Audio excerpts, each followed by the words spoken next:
जय हिंद स्टूडेंट, मैं Mohammad Kashif biology MK में आपका खैर मकदम करता हूं। आज हम वीडियो लेके आए हैं। मोस्ट इम्पोर्टेंट टॉपिक है हमारा क्लास 12th का जेनेटिक कोड। वैसे तो ये क्लास 10th में भी है, लेकिन जेनेटिक कोड ये मेन टॉपिक क्लास 12th का है, जिसे हम आनुवंशिक कूट कहते हैं हिंदी में, और इंग्लिश में इसे कहा जाता है जेनेटिक कोड। तो हमारे अंदर यानी मनुष्य के अंदर जो कोडोन होते हैं वो कितने होते हैं? 64। ये हमने आपको पिछली वीडियो में बता रखा है। तो सबसे पहले हम जेनेटिक कोड की परिभाषा देखते हैं, डेफिनेशन। डीएनए अणुओं में स्थित नाइट्रोजनी क्षारकों का वह अनुक्रम जिसमें प्रोटीन अणुओं के लिए संदेश निहित रहते हैं, जेनेटिक कोड या आनुवंशिक कूट कहलाते हैं। ठीक है, एक बार और देखें। डीएनए अणुओं में स्थित नाइट्रोजनी क्षारक कौन कौन से होते हैं? एडेनिन, गुआनिन, साइटोसिन और थाइमिन। ठीक है, 4 नाइट्रोजनी क्षारक होते हैं। तो नाइट्रोजनी क्षारकों का वह अनुक्रम जिसमें प्रोटीन अणुओं के लिए संदेश निहित रहते हैं क्या कहलाता है? जेनेटिक कोड या आनुवंशिक कूट कहलाता है। अब आनुवंशिक कूट की विशेषताएं क्या हैं? कौन कौन सी विशेषताएं हैं? तो ये यहाँ पर 7 प्रकार की विशेषताएं इसमें दे रखी हैं। एक एक करके यहाँ पर समझते हैं। तो पहली है ट्रिपलेट, यानी त्रिक होते हैं ये। त्रिक की वजह यहाँ पर मैंने इसमें दिखाया है आपको। यहाँ पर देखिए क्या है? You U you. ठीक है, और क्या है? U4 क्या होता है? यूरेसिल, जो कि डीएनए में नहीं पाई जाती है। किसमें पाई जाती है? आरएनए में पाई जाती है। ठीक है, आरएनए में। यूरेसिल कोड किसका होता है? यूरेसिल जो नाइट्रोजन बेस होती है किसकी होती है? आरएनए की। किसके स्थान पे होती है? थाइमिन के स्थान पे होती है। तो U U U, UAG, AUG, GUG. ठीक है, तो आपको 3-3 क्रम के रूप में, 3-3 अनुक्रम के रूप में दिखाई दे रहे हैं, और इन्हें ही हम क्या कहते हैं? कोडोन कहते हैं। कोडोन कैसे होते हैं? त्रिक होते हैं, यानी ट्रिपलेट होते हैं। दूसरा, डीजेनरेट यानी अपहासित होते हैं। अपहासित क्या कहते हैं? यहां मान लीजिए हमें लिखा है AGA एक कोडोन है, AGG दूसरा कोडोन, और CGA। तो ये 3 कोडोन हैं। ये एक ही आर्जिनिन, यानी आर्जिनिन क्या है? यह है न्यूक्लिक अम्ल। वैसे तो 20 प्रकार के न्यूक्लिक अम्ल होते हैं, लेकिन कोडोन में 19 प्रकार के अम्ल को शामिल किया गया है।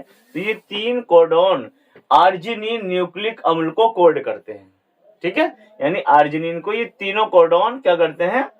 आर्जिनिन न्यूक्लिक एसिड को क्या करते हैं? ये कोड करते हैं। इसलिए ये कैसे होते हैं? डीजेनरेट होते हैं, अपहासित होते हैं। समझे ना? यानी AGA वो भी आर्जिनिन को करेगा, AGG ये भी आर्जिनिन को करेगा, और CGA ये भी आर्जिनिन को कोड करेगा। इसके बाद यूनिवर्सल होते हैं, यानी सार्वत्रिक होते हैं, सभी जगह पाए जाते हैं, सभी जीवों में पाए जाते हैं, सभी पौधों में पाए जाते हैं। जैसे कि मैंने यहाँ पर लिखा है इसके आगे को, सभी जीवों में एक कोडोन केवल एक ही अमीनो एसिड को कोड करता है। ठीक, एक कोडोन एक ही अमीनो एसिड को कोड करता है। यानी ये नहीं कि एक कोडोन जो है वो एक से ज्यादा अमीनो एसिड को कोड करेगा, एक कोडोन एक ही अमीनो एसिड को कोड करेगा। जैसे अगर बात करें AGA, तो AGA क्या है? आर्जिनिन को ही कोड करेगा, AGG आर्जिनिन को कोड करेगा, CGA आर्जिनिन को कोड करेगा। यानी एक अमीनो अम्ल एक ही न्यूक्लिक अम्ल को कोड करेगा, चाहे वो किसी भी जीव में हो। इसलिए ये कैसे होते हैं? यूनिवर्सल होते हैं, यानी सार्वत्रिक होते हैं। तो चाहे कुत्ता हो, बिल्ली हो, कोई भी पेड़ पौधा हो, उसमें जो ये AGA या AGG या CGA जो कोडोन है वो आर्जिनिन को ही कोड करेगा। इसलिए ये कैसे होते हैं? सार्वत्रिक होते हैं, यानी यूनिवर्सल होते हैं। अगला पॉइंट है हमारा, कॉमा लेस होते हैं, यानी कॉमा रहित होते हैं। कोई भी अगर जो 3 चीजें अगर हम लिखते हैं, तो जैसे मान लीजिए 3 के नाम लिखे हमने, 3 नाम लिखे, तो एक नाम के बाद कॉमा लगाएंगे, फिर दूसरे नाम के बाद क्या लगाएंगे? तथा लगाएंगे या और लगाएंगे। इसमें ऐसा नहीं है, ये कॉमा रहित होते हैं। यहाँ पर देखिए UAA, UAG, AGA, CGA, मैंने ये 4 प्रकार के कोडोन लिखे हैं। और देखो एक कोडोन में देखो आप देख सकते हैं यहाँ पर कोई कॉमा नहीं लगा हुआ। ठीक है, यहाँ पर ये तिर्यक में कोई कॉमा नहीं लगा हुआ। तो इसमें ये कैसे होते हैं? ये कॉमा रहित होते हैं, कॉमा लेस होते हैं। अगला पॉइंट है हमारा 5वां, ये क्या है? Non ambiguous. ठीक है, नॉन एम्बिजियस यानी असंदिग्ध होते हैं, इसमें कोई शक ही नहीं होता, ये असंदिग्ध होते हैं। कैसे? क्योंकि देखिए AGA, ये मैंने पहले ही बोला था कि एक कोडॉन एक ही न्यूक्लिक अम्ल को कोड करता है। जैसे मैंने कहा AGA ये आर्जिनिन को कोड करता है, AUG ये मैथ्योनिन को कोड करता है, GUG ये वैलिन को कोड करता है। ये जो मैंने लिखी है रेड कलर से, ये क्या है? न्यूक्लिक अम्ल है, और ये क्या है? ये कोडॉन है।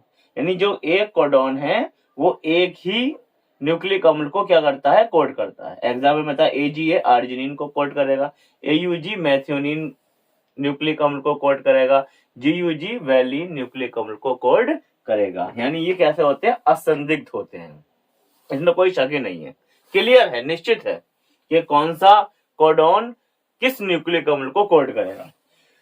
अगला है हमारा छठा नॉन ओवरलैपिंग, जिसे हम हिंदी में कहते हैं अंतिव्यापी। अंतिव्यापी या इंग्लिश में नॉन ओवरलैपिंग कहते हैं इसे। अब यहाँ पर समझते हैं, जैसे कि हमने ये mRNA ले लिया 3' से 5' यानी 3' to 5'।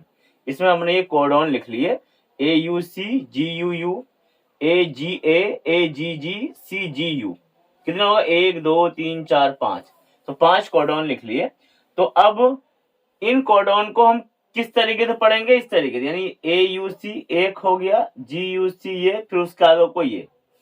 ऐसा नहीं है, देखिए जब लिखा है AUC ठीक है, GUU ठीक है, AGA ठीक है, लेकिन ऐसा नहीं है कि AUC लिख लिया हमने, एक कोडॉन हो गया, फिर हम यहीं से ले लें CGU ऐसा करके। ये AUC तो ठीक हो गया, लेकिन अब मैं अगर यहीं से ले लेता हूं, इसे ओवरलैपिंग कर देता हूं CGU, तो ये ठीक नहीं होगा, ठीक है, ये गलत होगा। या मैं यहां से शुरू कर दूं UAG, ठीक है, या UUA, तो ये भी क्या माना जाएगा? गलत माना जाएगा।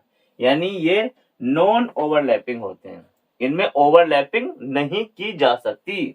जहां पर एक त्रिया कोडॉन खत्म हुआ है तो अगला कोडॉन उससे आगे से शुरू होगा। जैसे यहाँ पर ही दिखाया है, एक यहाँ खत्म हो गया, उसके बाद यहाँ से शुरू होगा, फिर यहाँ खत्म हो गया, फिर यहाँ से शुरू होगा, फिर यहाँ खत्म हो गया, तो यहाँ से शुरू हो जाएगा।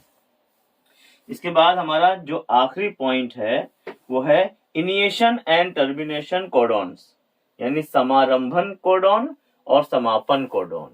यानी जो अनुलेखन को जो शुरू करता है वो कोडॉन, और जो उसको एंड पे जो उसका समापन करता है वो कोडॉन। तो हम देखिए यहाँ पर, देखिए इनके कोडॉन के नाम लिखे हुए हैं। इनिशिएशन कोडॉन यानी समारंभन या प्रारंभन कोडॉन है, कौन सा है? AUG, ठीक है। और मैंने पहले भी बता चुका हूं कि AUG ये प्रारंभन कोडॉन है, और ये किसको कोड करता है? मैथ्योनिन न्यूक्लिक अम्ल को, ठीक। इसके बाद टर्मिनेशन कोडॉन क्या होते हैं, जिसे हम समापन कोडॉन कहते हैं। ये 3 होते हैं, इन्हें टर्मिनेशन कोडॉन भी कहते हैं और स्टॉप कोडॉन भी कहते हैं। कौन कौन से? UAA UAG और UGA। ये अनुलेखन में कहां पर पाए जाएंगे? यानी ट्रांसक्रिप्शन में, ये एंड यानी अंत वाले सिरे पर पाए जाएंगे, और इन्हें स्टॉप कोडॉन भी कहते हैं, और इनिशिएशन कोडॉन टर्मिनेशन कोडॉन भी इन्हें कहा जाता है, हिंदी में समापन कोडॉन कहा जाता है। और ये तीनों ही कोडॉन जो होते हैं वो किसी भी न्यूक्लिक अम्ल को कोड नहीं करते, ठीक है, किसी भी न्यूक्लिक अम्ल को ये तीनों कोडॉन कोड नहीं करते। तो इस तरीके से आज हमने आपको जेनेटिक कोड के बारे में समझाया। ये क्लास 12th और क्लास 10th के लिए बहुत ही इंपॉर्टेंट यानी मोस्ट इंपॉर्टेंट टॉपिक था। ये वीडियो आपको कैसा लगा? अच्छा लगा हो तो इसे लाइक कीजिए, शेयर कीजिए, और हमारे चैनल बायोलॉजी एमके को सब्सक्राइब कीजिए और धूम मचा दीजिए। शुक्रिया।